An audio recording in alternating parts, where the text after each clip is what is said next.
ASMR channel. Today you join us for another Formula 1 race review, where today we're going to be talking about the Azerbaijan Grand Prix at Baku that took place today. What a crazy weekend. We have got so much to talk about, but before we do get really stuck into the thick of it, another massive thank you to anyone new that has subscribed to the channel. Welcome back if this isn't your first time here. If you do enjoy this video, make sure to leave a like on it to help others that might find it relaxing find it, to spread it into the YouTube algorithm. And let me know your thoughts on the Grand Prix down below. So much to cover. So much to cover. So Baku is a track that I actually really like. I'm not always a massive fan of street circuits, but I think when they're done well, they can work really well. For example, I'm not a massive fan of Monaco because of the, qualifying is great, but when it comes to the race, it's not usually the most exciting, whereas Baku in the past has been super eventful. When I think of Baku, I think of the year where Verstappen's tyre blew out on him, on the main straight, and then Hamilton had his brake magic failure after a safety car restart, which was just an action-packed race. I think of, again, Verstappen involved when Ricciardo took him out in turn 1 when he was his teammate at Red Bull. I think back to Leclerc pinning it in the castle section. I am so stupid. And some might say he was a little bit stupid again this weekend, but we'll get to that. But yeah, generally, Baku is a track that's thrown up some really exciting races, so one that I do really look forward to. I think visually as well, it's a great track when you've got like the top-down view of the cars racing through the city and the really old school city buildings either side of the track, especially just before the castle section. It's an awesome track. Not the best racing, but by no means the worst, and just a really cool track in my opinion. So going into the weekend, I actually hadn't seen anything at all on practice, so the first time that I tuned in was for qualifying, and one of the crazier qualifying sessions I've seen in a long time. Certainly I think the most exciting, unpredictable one that we've had so far this year. 6 red flags in total, which is just absolutely insane. Multiple drivers crashing out, people qualifying where you wouldn't expect them to be qualifying. I mean, if we dial it back a bit, in Q1 it started off, there was lots of talk about how close the field was, which it did seem to be, and that pole position we had the likes of Piastri, Norris, Lando Norris, Oscar Piastri, Charles Leclerc, Max Verstappen, George Russell. Any of these people could have been taking pole position. It looked like it was really up for grabs, and then it all just kicked off. So out of the 6 red flags that I mentioned, 3 of them actually came in Q1, which again is just absolutely insane. The most notable one was Alex Albon, where there had been a lot of talk in the build-up to qualifying and at the start of Q1 that Williams had good pace and that they'd come well at Baku in the past, so for him to go out in Q1 was a big disappointment. And in that Q1 session, Ferrari were looking quick. I think Hamilton might have gone quickest overall, but because of the red flags that were being thrown up, it was difficult for teams to get in the runs that they planned to get in, so it was a bit of an all over the place Q1 really. Q2 then simmered down a little bit. We still had Ollie Behrman crash out, and I believe that was the 4th red flag.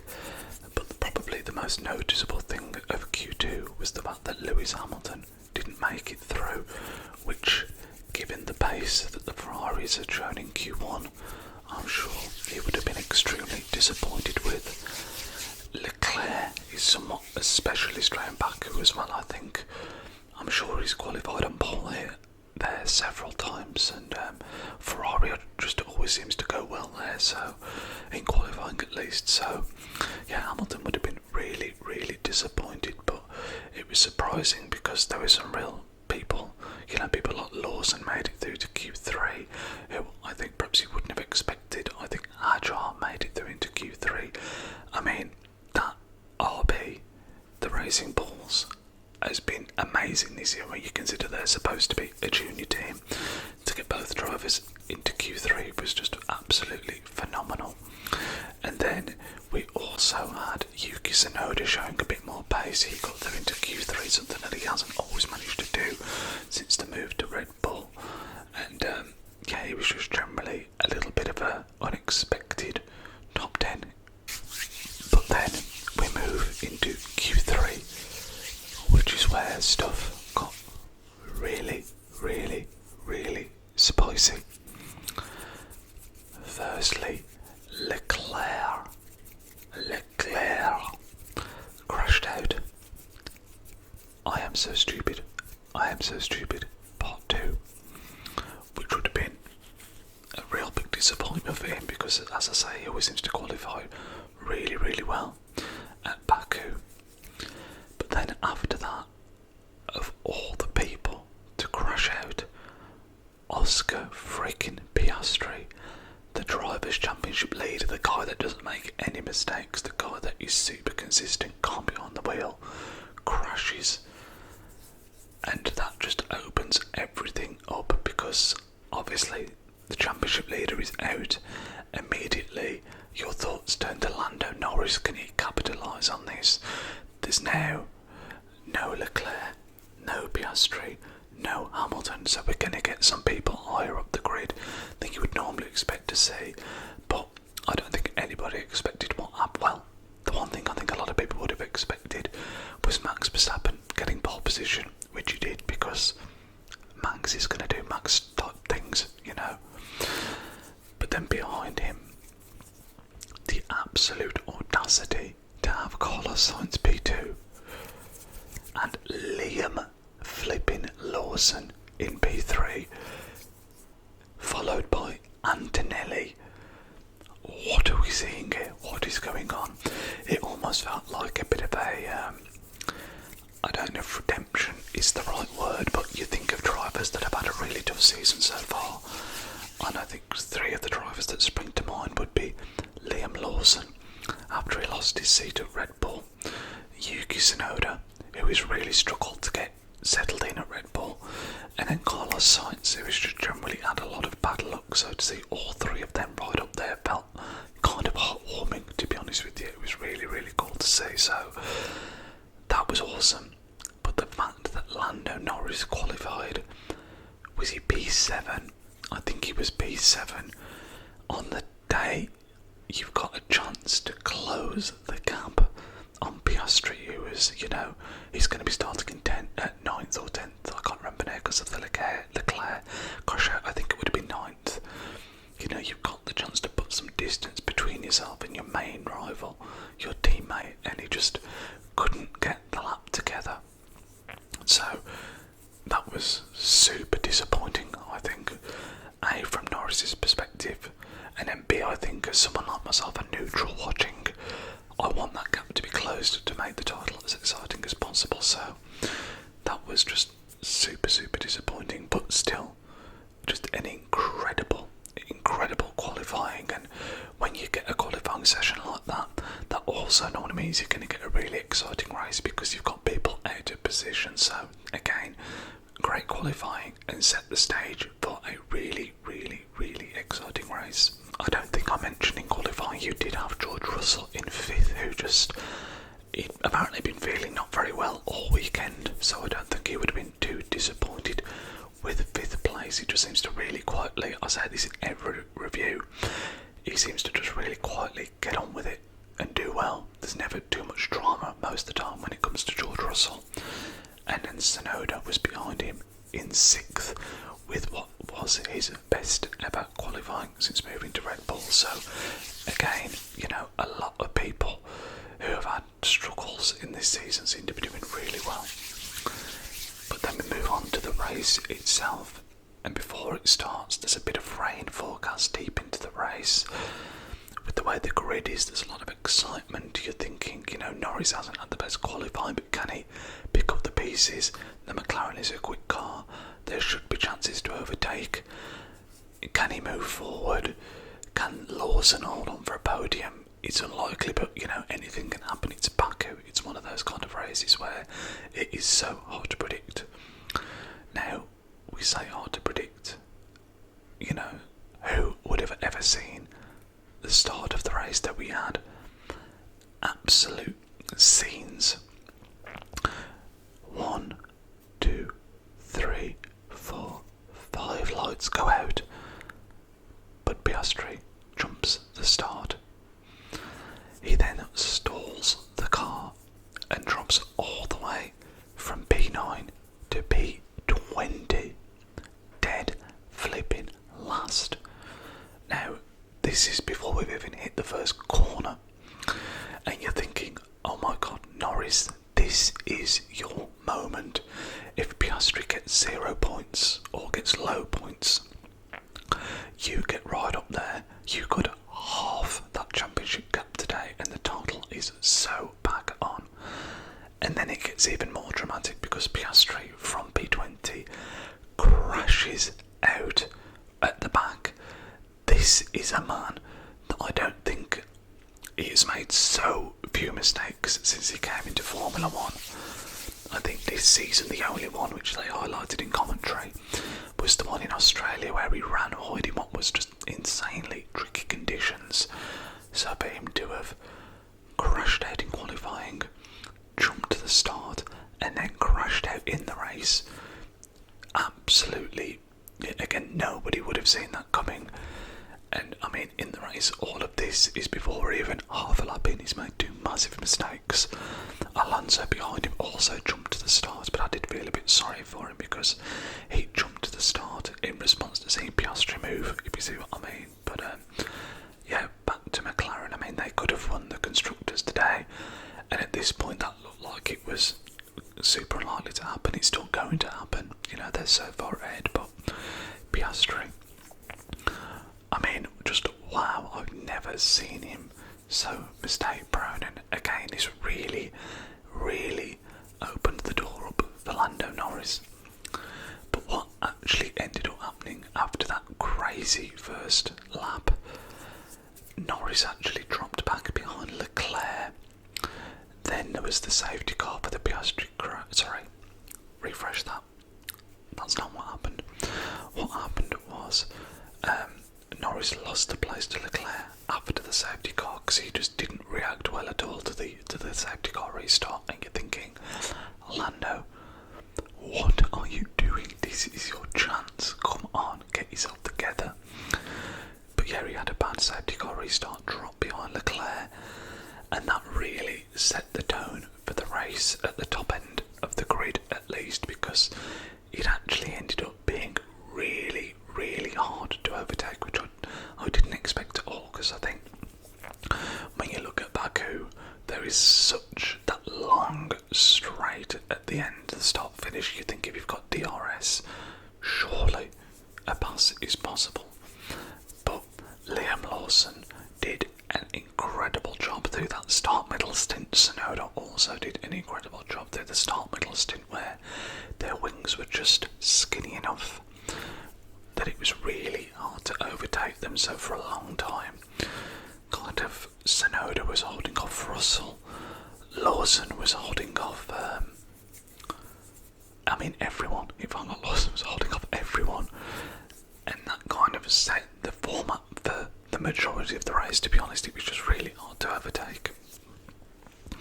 Verstappen cruised off into the distance. Sainz somewhat went with him, and again did a really good job at the start of just managing the pace, managing the tyres, and just being where he needed to be. Excuse me. there was a chain of pit stops started off by Alex Albon, who, seeing sights in P2 by the way in qualifying again, must have been absolutely kicking himself. And cars slowly, one by one, start coming into pit, and you end up with this position where the only cars that haven't really pitted were Verstappen, who is just... he's over there somewhere. He's gone. Forget about Verstappen. Forget about him. He's gone. He's gone. Then you had Norris and Russell, who also didn't pit, and what they were trying to do was get some clean air and do a big overcut, because it was so hard to overtake that I think they kind of decided that the only way it would be possible was to go really, really long, get much fresher tyres than the cars around them, have a much bigger offset, and then take advantage of that when they then, in theory, closed up. So, after this point, I'm trying to remember who pitted first. I've not even mentioned Antonelli yet, by the way, who had done, I think I mentioned him in qualifying. He did phenomenally well, at qualifying George Russell, which is difficult to do, for a long time. He was known as Mr. Saturday, but yeah, just shout out to Antonelli, because he'd been having some bad form recently, so another one that was great to see bounce back. But anyway, Russell kind of closed up behind Antonelli. They pitted Antonelli, then Russell was behind Lawson. Lawson then pitted, I think, and left Russell into the clear air.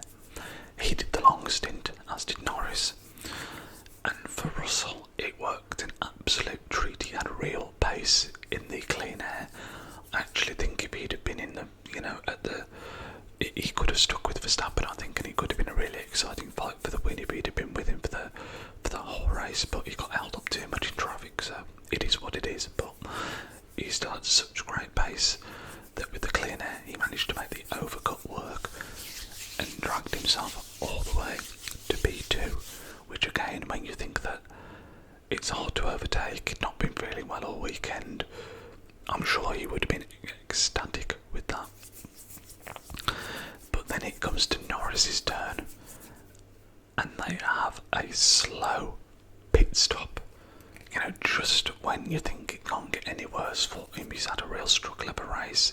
He's stuck, he was in P4 at the time when he pitted, I think, but he'd been stuck in that train before the others before they'd pitted and just hadn't been able to make a move. And then they have a pit stop, and it's one of those stops where it's only like 2 seconds longer than it should have been, but that was enough. That was enough to mean that he would have been ahead of, I think it was Leclerc and Tsunoda, but instead he was behind them. And that just made it really, really difficult, because even though he had the fresher tyres, he wasn't able to make the progress that McLaren would have wanted. He did manage to pass Leclerc, but going into the last few laps of the race, we had a situation where there was a real battle for kind of the 3rd, 4th, 5th spots, I think it was, where Verstappen had gone, Russell had overcut into 2nd place and done really well. Sainz was kind of gone, so it wasn't 3rd, 4th, 5th, he must have been 4th, 5th, 6th. And we had, I think it was Lawson, Tsunoda, Leclerc, Norris were all kind of close, and Norris was only able to gain 1 position in the closing laps, which ended up meaning, I believe, he finished 7th. Now, when you think that your total rival has not finished it, there's a 31 gap before the race. Even if he just gets on the podium, you're pretty much halving that deficit, so for the lead to still be, what would it be, like 27 points, is just incredibly... Norris must be so disappointed about that. Part of it is the pit stop, which you can't do too much about, but then you look at yourself at qualifying, if he qualifies better, he's up there, he gets some big points today because the car was quick. They just weren't able to make the moves. So he would have been incredibly disappointed as was I, because again, I want to see him close that gap. And you know, when you look at when Norris has had his misfortunes this season, who's been there to take advantage? Piastri. And Norris wasn't able to do the same today. But if we forget about that and focus on some of the better things that have happened today, a Carlos Sainz podium, amazing. He described it as the best podium of his career and the first smooth operator of his time at Williams, which was quite funny. Russell put out the P2, which again he's going to be ecstatic about. Verstappen in a different dimension in P1. Is he still in this championship fight? I mean, if anyone can do it, he can, but I still think the McLarens have got too much pace overall to really be too concerned. Tsunoda again looked a lot more on it. He had a very, very good result. I think he'll be happy with that. Let me just knock something. Let me just have a quick look at some other finishes because I've kind of forgotten. Yeah, of course we had Antonelli P4, which, as I mentioned, you know, a real good bounce back weekend for him. Qualified ahead of Russell, and although Russell has finished ahead of him, I think if you'd have offered him a 4th place at the start of the race, he would have bitten your hand off, especially given his last few results. And it does mean it's been a really good weekend for Mercedes generally. A P2 and a P4, I'm sure they're very, very happy with. Liam Lawson, P5. Again, just a phenomenal drive. It was hard to overtake, but let's not let that take away from what was a great defensive drive. Maybe it's something about the Red Bull program, because Checo Perez was the Ministry of Defence a few years ago, and today both Yuki Tsunoda and Lawson were both very much part of that same Ministry of Defence club. Both did incredibly good drives. Again, Tsunoda bringing in P6, which is that his best finish as a Red Bull driver? I think it is. It certainly looked a lot more comfortable, although the pace of the car clearly wasn't as good as those around him. He still managed to bring in a pretty good finish. I think Ferrari will be really disappointed. P9 and P10 for Leclerc and Hamilton. Again, it's a track where Leclerc has always gone really well in the past, and when you look back to the start of qualifying Q1, there was a lot of talk, could Ferrari be up there? So for them to be so far off it would be a big, big disappointment. Alpine at the back seemed way off the pace as well. But to be honest with you, there was so much focus on the top 6, top 7 of the race that I kind of almost didn't really take in what was going on at the back quite as much as I normally would. I know Portoletto was somewhere around 13th, 12th. I keep on saying how consistent he's been this season. Again, I believe he finished ahead of his teammates, and although he's not in the points today, again, I don't think that's a disastrous drive given where the car is. But yeah, just a crazy weekend. I mean, you know, I said this in a recent video, but you know, if you said to somebody at the start of the weekend today, on Friday morning, we're going to have, you know, Lawson qualifying in the P3, we're going to have a Carlos Sainz podium, Piastri's going to make 3 major mistakes, he's going to crash out of the race, and Norris isn't even going to be in the top 5, you'd be like, what? It just shows how unpredictable F1 could be. One thing I haven't mentioned it actually that really made me laugh was when Piastri was at the race. The camera did cut to him just with his feet up off the track. You see all the cars whizzing past him and he's watching the race on his mobile phone. Whenever drivers crash out, you know, you do sometimes get some funny images. There was the ones in Zandvoort actually, wasn't there, with Leclerc sat on the hill, and Norris as well after his mechanical fault. It was just a really funny side, but yeah, an absolutely mad weekend. I suppose in terms of the title fight, we take the positives. The gap is smaller, not as small as it should be, but it is smaller, and I think the title is definitely not a done deal. It's going to be really interesting to see how Piastri bounces back from this, because he's just so not a driver that makes mistakes normally is normally so composed. And we've got Singapore next, which is a lethal track, another street circuit, so he's going to have to clear this out of his mind and get back to the Oscar Piastri that we usually see. So that's going to be really fun to see. But yeah, that is going to round up this video, guys.